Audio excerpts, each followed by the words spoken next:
Dan satu lagi yang menarik kalau soal Pak Ugro tadi, ya. Bahkan beliau tuh ditawar-tawari oleh orang, gitu loh.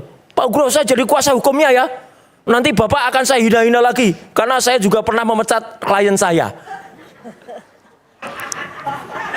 Dokter Tifa pernah dipecat oleh dia.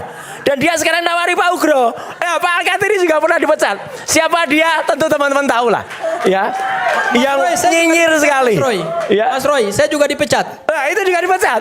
Mas Gafur juga dipecat. Bu Aya juga dipecat. Orang sudah mecat-mecat di antara kita dan itu melanggar loh. TPUA melanggar maksudnya? undang-undang. Iya, salah seorang. Bukan TPUA. Dia sendiri sebenarnya keluar dari TPUA. Bukan TPUA. Bukan, Ada oke. lagunya Udin Sedunia. Jadi itu pun sebenarnya secara etika advokat gak boleh. Dia kan dulu pernah menjadi advokat saya. Kemudian sekarang menyerang-nyerang kliennya.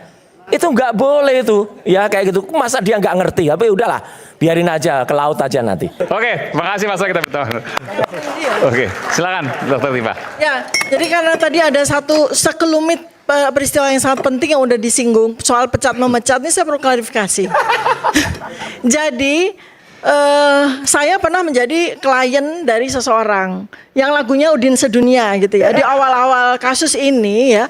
Kemudian pada sebuah peristiwa yang sangat unik. Jadi saya tanggal 28 Juni 2025 itu diundang oleh salah satu media, salah satu apa?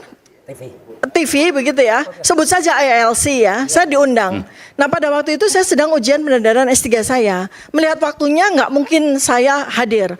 Karena itu saya kemudian minta lawyer saya, jadi di situ kan ada 77 lawyer waktu itu ya. Ada saya dan saya yang bela Pak. Ya, nah kemudian saya minta Pak Al-Katiri untuk mewakili saya karena saya tidak mungkin hadir di situ.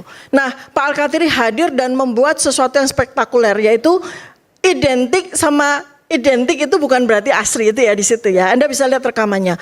Apa yang terjadi? Besok pagi beliau dipecat. Karena katanya melanggar etika. Kenapa bicara di media tidak izin saya gitu ya. Kemudian karena saya tidak terima ya. Loh, lawyer saya kok dipecat? Saya katakan ini enggak boleh seperti itu. 2 hari kemudian saya sebagai klien dipecat. Mana ada dalam sejarah dunia klien dipecat. Jadi ini satu-satu yang terjadi gitu. Lalu kemudian ternyata beruntun ya, ada lawyer kami juga ya. Kemudian saya disuruh milih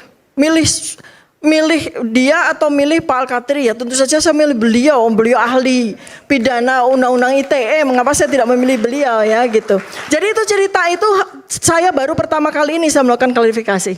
Setelah 1 tahun ya, untuk supaya jelas. Dan kemudian yang bernasib seperti kami, bukan cuma kami berdua, bahkan terakhir Bang Gofur Sangaji juga dipecat sama dia.